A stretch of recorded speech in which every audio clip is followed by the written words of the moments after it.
여러분 구약 성경 신명기 26장 3절부터 11절 같이 볼게요. 신명기 26장 3절부터 11절입니다. 301페이지예요.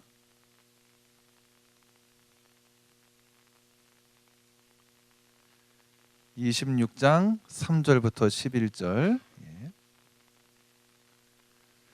301페이지 교독하겠습니다. 그때 제사장에게 나아가 그에게 이르기를 내가 오늘 당신의 하나님 여호와께 아뢰나이다. 내가 여호와께서 우리에게 주시겠다고 우리 조상들에게 맹세하신 땅에 이르렀나이다 할 것이요.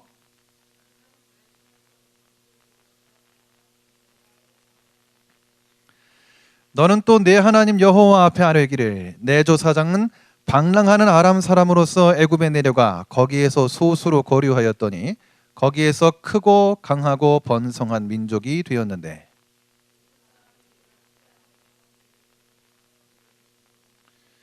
우리가 우리 조상의 하나님 여호와께 부르짖었더니 여호와께서 우리 음성을 들으시고 우리의 고통과 신고와 압제를 보시고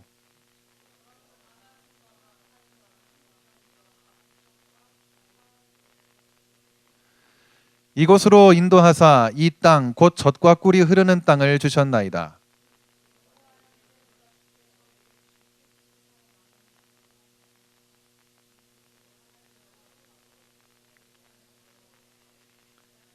함께요.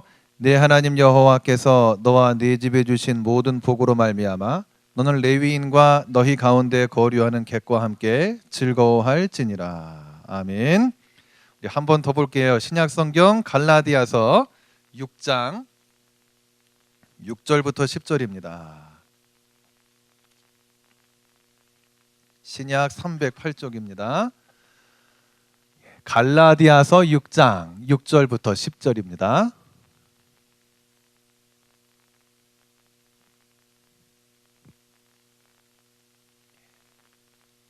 교독할게요. 가르침을 받는 자는 말씀을 가르치는 자와 모든 좋은 것을 함께 하라.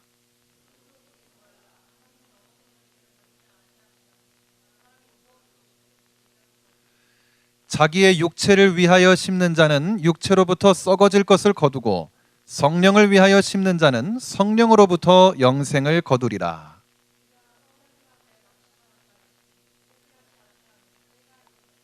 함께요. 그러므로 우리는 기회 있는 대로 모든 이에게 착한 일을 하되 더욱 믿음의 가정들에게 할지니라. 아멘. 이 11월 첫째 주에 교회에서 추수감사주일로 지키고 있습니다. 우리로 말한다면 추석이었죠. 추석도 알고 보면은 우리 고대의 한민족의 조상들이 알지 못하는 하늘의 신들을 향해서 이렇게 경배와 감사와 축제를 벌였던 이 주간이었습니다. 그런데 이제 우리 민족에게 복음을 전해준 서구 교회, 미국 교회 전통을 따라서 이 11월 달에 이 추수감사절을 지키게 됐습니다.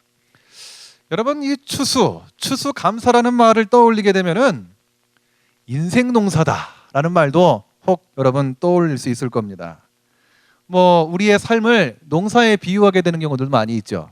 생업의 농사, 자식 농사, 학업 농사, 정말 살림의 농사 이렇게 얘기를 합니다. 어느새 우리 기도하는 자매도 기도를 드렸듯이 2달 앞으로 연말이 다가옵니다. 한 해의 결산도 여러분 나름대로 생각을 할 거예요. 성취해왔던 학업이나 또 해왔던 직장의 일들도 다 포함이 될 겁니다. 여러분 한번 이 시기에 뒤를 돌아보게 된다면은 내가 해온 일의 성과가 어떤지를 돌아보게 또 될 겁니다. 근데 추수를 기뻐하고 하나님께 감사를 하는 것이 이 모든 한 해의 수고와 노력에 대한 위로가 됩니다. 하지만 알고 보면 여러분 꼭 어떤 조건이 있어야만 감사를 드리는가 하면 그렇지는 않습니다. 우리가 구약 신명기 말씀을 보았습니다. 추수감사기도의 원형이 돼서 나오는 거예요. 이스라엘 백성들은 광야에 살 때 모세가 이 기도를 전했습니다. 앞으로 지금은 양들과 소들을 치면서 사막 광야 속에 있지만 장차 가나안 땅에 들어가게 하면 농사를 짓게 될 것이다. 그 이후에 수확을 거두면 감사를 이렇게 드리라라고 말하고 있습니다. 근데 여러분 기도문, 감사의 기도문을 보았지만은 앞부분을 보게 되면은 처음부터 감사하지 않죠. 조상들이 고생했던 이야기가 절절히 나타납니다. 자기들 조상은 방랑했던 아람 사람이라고 말을 하고요, 땅 없는 민족이었다고 말을 합니다. 여러분 그 쉽게 아브라함과 이삭과 야곱 많이 알잖아요. 이 사람들 농사 지었다는 얘기 성경에 나오나요? 아브라함이 밭을 갈더니 이삭이 밭을 갈았더라, 수확을 거두었더라, 이런 말이 없죠. 대부분 그가 양떼를 몰고 소떼를 쳤고 정말 양을 잡아서 번제를 드렸다, 이런 말은 많이 나오고 있죠. 말 그대로 여러분들도 리더들 가운데 맡고 있다시피 목자였었어요. 기르고 치는 이 목자, 유목민이었었습니다. 풀을 찾아서 끊임없이 이동을 했어야 됐었어요.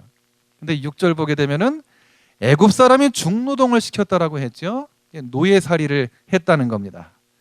한 민족 전체가 장차 들어갈 땅에서는 땅을 갈아서 수확을 거두게 되겠지만 그러기까지 오랜 세월 유랑을 했고 노예살이를 했다는 겁니다. 이렇게 유목민으로서 정처가 없이 천막을 치면서 다닐 때 농사짓는 농경민족이 된다는 것도 꿈과도 같았을 거예요. 다니지 않고 있는 그 자리에서도 자라나는 것을 키워서 먹을 수가 있으니까 그랬던 겁니다.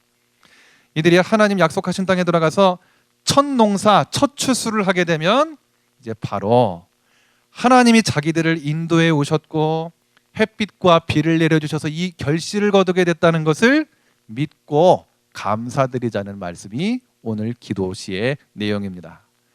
여기서는요, 농사를 잘 지었느냐 못 지었느냐, 수확이 어땠느냐는 둘째 문제예요. 이 땅에 오기까지 그 극한 고생 속에서 사막을 헤치면서 정착해 오기까지 붙들어 주신 하나님, 동행해 주신 하나님한테 감사를 드리자는 겁니다. 여러분, 제가 미국 교회에서 추수감사절이 전파됐다라고 말씀을 드렸죠.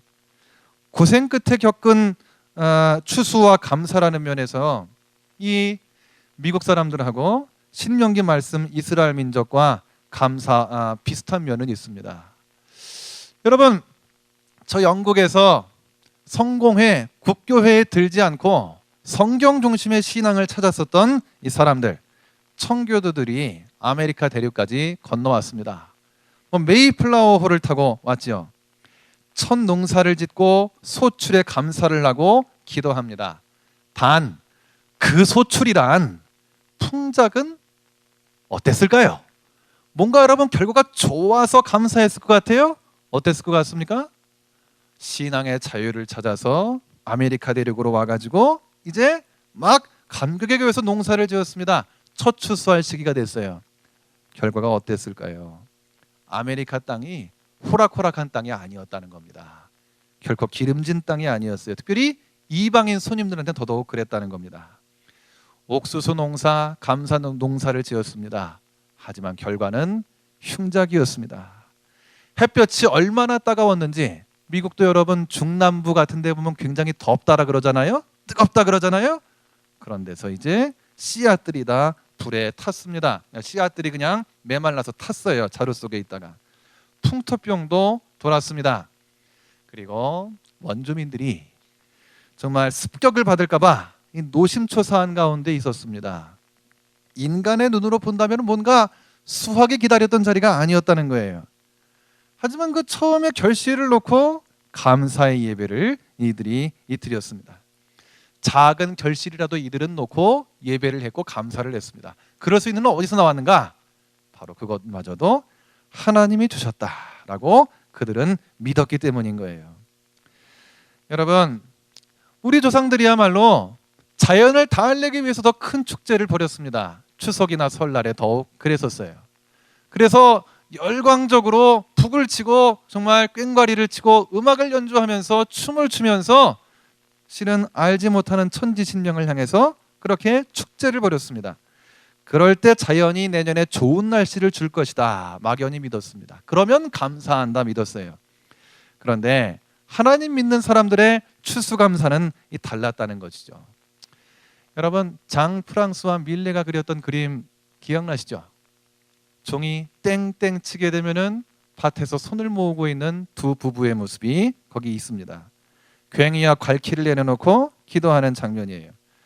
결코 화려하지 않습니다. 소박하고 평범한 옷을 입고 그들이 단지 두 손을 모으고 있습니다. 삼종 기도의 전통에 따라 하루에 3번 치는 교회당의 성당의 종소리에 따라서 정해진 기도를 올리고 있습니다. 얼마나 수확을 거뒀느냐, 윤택하느냐는 별로 문제가 없어요. 시간이 되면 그들은 두 손을 모았다는 겁니다. 이거를 화가 밀레가 봤습니다. 근데 그 그림을 오늘날까지도 보고 있는 사람들, 그 그림을 명화라고 말하고 있는 것이 되는 것이죠. 사람의 눈과는 달리 그 가운데는 뭔가 조건은 없지만 자리 잡고 있는 저녁 노을 곁에 서 있는 부부의 기도를 올리는 그 내면 속에 있는 잔잔한 평안이 있습니다. 전천후 감사를 드리고 있는 거예요. 우리가 감사를 드릴 수 있는 조건이란 무엇인가를 우리가 첫 번째로 이 말씀 속에서 알아보고 있는 겁니다. 여러분, 저 청교도들도 첫 수확이 풍족하니까 감사드린 것 아닙니다. 그나마 그 수확이라도 땅에서 자랐고 하늘의 해와 비 덕분에 자랐는데 땅과 하늘의 주인이 하나님이심을 고백하게 된 것입니다. 하나님이 새로운 땅에서 신앙의 자유를 얻게 하셨고 경작을 하게 하셨고 농사지을 힘을 주셨다는 것부터 근본적으로부터 감사하기 시작한 거예요. 우리가 오늘 감사한다는 거, 여러분들이 찬양하면서 감사한다는 거, 알고 보면 나를 오늘 이 땅으로 인도하신 하나님, 오늘 2016년도 오늘에 이르기까지 믿음 안에 살아오게 하셨고 도와주셨고 함께 해주셨던 하나님을 기억하자는 겁니다.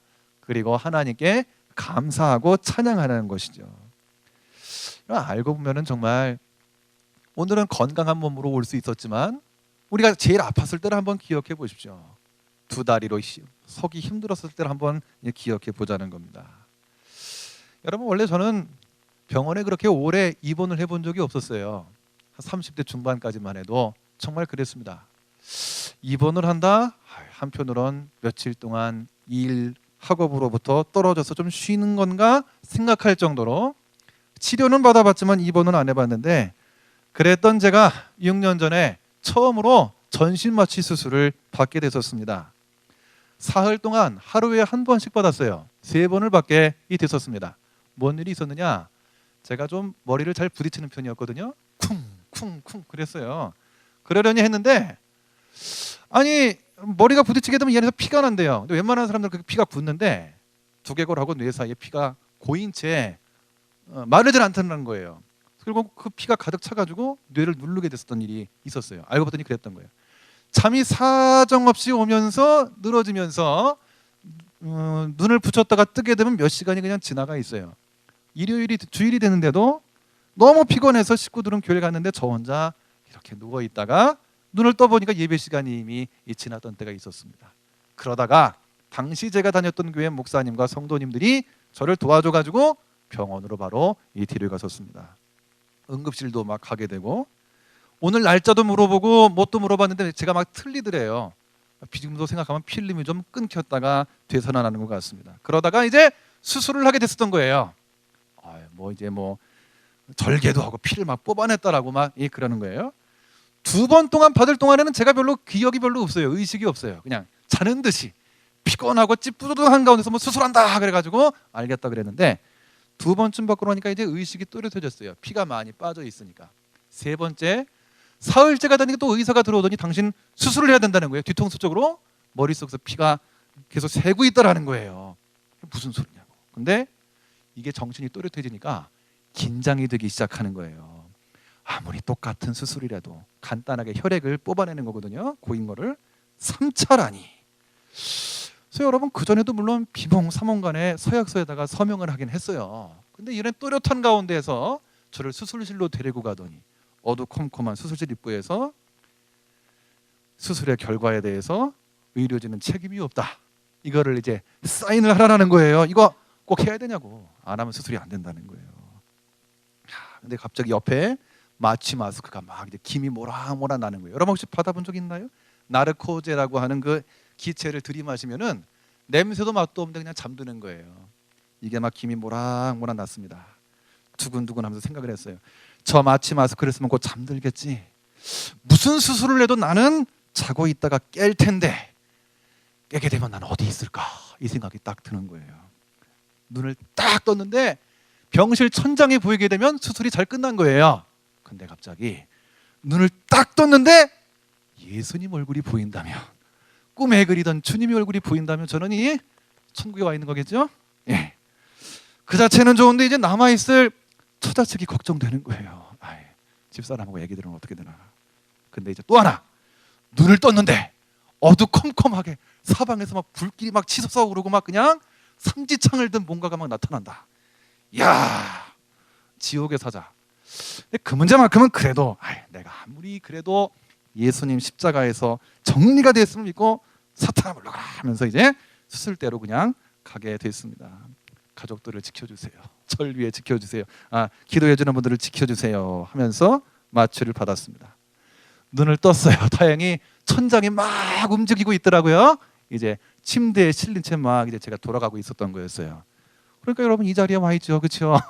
그 자리에 예수님을 봤었으면 아마도 여기 서지 못했었을 겁니다. 예. 물론 여러분 그러면서 좀 고생 좀 했어요. 여러분 좀 민망하지만은 소변도 마음대로 못 봤습니다. 저 사람은 좀 보호를 필요해야 한다고 수술 받아보면 알겠지만은 방광으로 호스를 연결해가지고 침대에 거의 묶여 있다시피 했었어요. 서서 걷지를 않았었습니다. 한 일주일 가까이. 이거 굉장히 참 불편하더라고요. 물론 재교공과 사고를 심하게 당한 중증 외상의학과에 있는 분들보다는 또 불치병인 치료받는 분에 비하면 아무것도 아니지만은 순간 삶과 죽음 사이에 두려움이 느껴졌었어요. 근데 그 순간 알 수 있었던 게 있었습니다. 이렇게 숨을 쉰다는 것 자체도 세상을 산다는 건 참 감사한 일이란 거였었어요. 두 다리로 걸어 다니는 것 자체도. 이걸 느낄 수 있느냐 없느냐, 내가 그런 상황에 처했느냐 안 처했느냐에 실은 달려 있다는 것을 알게 됩니다. 종이 한 장 차이였어요. 여러분 우리가 잘했느냐 못했느냐, 문제가 해결되느냐 안 되느냐 고민하면서 살지만은 알고 보면 여러분 정말 절박하게 생명이 이어지느냐 끊어지느냐 기로에 선 이들도 있습니다. 저와 여기 있는 모든 분들 역시 맞게 될 문제이기도 해요. 근데 나아가게 되면 하나님 앞에 서게 됐을 때 그 모습이 어떠한가가 참 중요한 겁니다. 감사는 조건 없이 지금 생명을 지니고 있다는 것부터 시작된다, 이렇게 말씀을 드립니다. 전천후 감사가 중요하다가 오늘 말씀의 첫 번째 교훈입니다. 그런데 이제 하나님 앞에 서는 그 순간이 됐을 때 우리가 정말 어떻게 대비해야 되겠는가가 이 감사에서 파생되는 두 번째 교훈입니다. 오늘 8절에도 그랬어요. 갈라디아서 6장 8절에 자기의 육체를 위해서 심는 자는 육체로부터 썩어질 것을 거두고 성령을 위하여 심는 자는 성령으로부터 영생을 거두리라. 감사는 거뒀을 때 실은 드리잖아요. 무엇을 거두느냐? 심는 것에 좌우된다라는 겁니다. 근데 여러분 세상 속 목표를 향해서, 필요한 목표를 향해서 심습니다. 그에 합당하게 거둡니다. 하지만 육신의 생명이 닿을 때 사라지죠. 하지만 내 안에 와 계신 성령님을 위해서 씨를 심으면 죽은 다음에도 거둘 수 있다라는 말씀입니다. 어느 목사님한테 직업군인 친구가 있었다 그래요. 사관학교 출신이고 승승장구했답니다. 학창시절 수석을 했었대요. 매우 자신만만했습니다. 또 군인의 꽃이었던 장교의 꽃이라고 하는 대나무 2개 중령을 달고 수색 대대장도 했었다라고 그럽니다. 수색 중대 막 그렇게 아무나 실은 안 시킨다 그래요. 근데 암에 걸려가지고 종합병원에 입원하게 됐답니다. 경과가 좋지 않습니다. 암세포가 전신에 퍼졌대요. 죽음 앞에 서 있습니다. 말년에 다행히 친구였던 목사님의 전도를 받고 이분이 예수님을 영접하게 됐습니다. 근데 결심을 한 다음에 이분이 눈물 속에 부탁한 말이 이것다 그래요. 사람들을 만나면 자기 얘기를 좀 해달라는 겁니다. 눈물을 흘리면서 생전에는 잘 보지 못했던 모습이었는데 이 얘기를 하더래요. 인생의 끝이 있음을 알았다면 이렇게 살지 않았을 텐데 예수님 없이 산 인생이 얼마나 불쌍한가를 이제야 깨달았네. 예수님 없는 성공이 아무것도 아니고 예수님 없이 이룬 이 땅의 모든 것들이 헛것이라는 것을, 손발을 움직일 수 있을 때 열심히 하나님 섬기는 인생이 참으로 복되다는 것을 좀 알려주게나, 이 말을 유언처럼 남겼답니다. 앞길이 창창했던 분이었는데 불치병 앞에서 쓰러져서 이분이 남긴 말입니다. 실은 여러분, 인간적으로 얼마나 딱할까요? 꼬챙이처럼 말라가는 그 몸으로 한 말이니 얼마나 그랬겠어요? 하지만은 또 얼마나 다행일까요? 그래도 생전의 일을 깨닫고 증언을 하고 있으니까요. 여러분, 지난번에도 연합예배를 본당에서 생명나무 축제할 때까지 드렸습니다. 여러분 봤을 겁니다. 처음 교회에 와서 장미꽃을 들고 있는 많은 분들 봤을 거예요. 작년의 연세에 노년의 친구의 그 지속적인 전도를 받고 온 분들을 봤을 겁니다. 여러분, 근데 장노년기에 전도받은 분들이 하는 말 가운데 하나가 이거예요. 이렇게 좋은 예수를 내가 좀 더 일찍 만났으면 얼마나 좋았을까 하는 얘기를 꼭 이분들이 합니다. 좀 일찍 만났었으면. 근데 그런 분들이 볼 때 가장 부러워하는 계층이 누군지 아세요? 알고 보면 여기 있는 여러분들입니다. 좀 더 거슬러 올라간다면은 GTS나 뉴스에 나오고 있는 청소년들이에요. 그런 친구들을 본다면 이분들이 마음속에 스쳐 지나가는 생각들이 있는 겁니다. 나도 중학생 때, 나도 청년 때, 나도 직장인 때, 대학생 때가 다 있었는데 나도 저 때 좀 믿었으면 얼마나 더 지금 다른 삶을 살 수 있었을까? 이렇게 고백을 한다는 말이에요. 여러분, 정말 무엇을 위해 신뢰가 참 중요한 거예요. 그리고 지루하다 할지라도, 또 반복적으로 좀 권태가 생긴다 할지라도 예배를 드리며 젊음 가운데 지낸다는 것이 얼마나 복된가 하는 걸 여러분 감사할 수 있길 바랍니다. 존재 자체 속에서 여러분 감사할 수 있어야 돼요. 그리고 이 시간 감사하는 마음으로 또 온전히 뿌려야 되겠다라는 것이죠. 영생을 거두기까지 온전한 것을 뿌리자라는 겁니다. 여러분, 우리 앞에 오는 시간, 오는 세월 앞에 뿌려야 될 씨들이 남아 있습니다. 하루를, 모든 것들을 선택하는 행동, 이게 바로 씨를 뿌리는 것으로 말씀이 비유를 합니다. 사람이 무엇으로 심든지 그대로 거두리라, 성경이 말하고 있습니다. 여러분, 아파트 사이사이에 이름 모를 풀들이 자라고 있습니다. 강아지 풀도 때론 자라요. 논 한복판에서 피도 자랍니다. 근데 여러분, 아무리 무성한 강아지 풀이라도 그거 씨를 일부러 심는 사람 봤습니까? 여러분, 담쟁이 동물같이 또 뭐 가시나무같이 정말 이런 뾰족뾰족한 잡초들, 여러분 뿌리지 않아도, 키우지 않아도 알아서 잘 자랍니다. 근데 여러분, 난초, 달리아, 장미 이런 거 뿌린다고 알아서 자라나요? 좀 그러면 참 좋겠잖아요. 근데 이런 거는 공을 들여도 자랄까 말까, 또 조금이라도 소홀하면 금세 시듭니다. 근데 이상하죠. 잡초라는 거는 내버려둬도 알아서 자랍니다.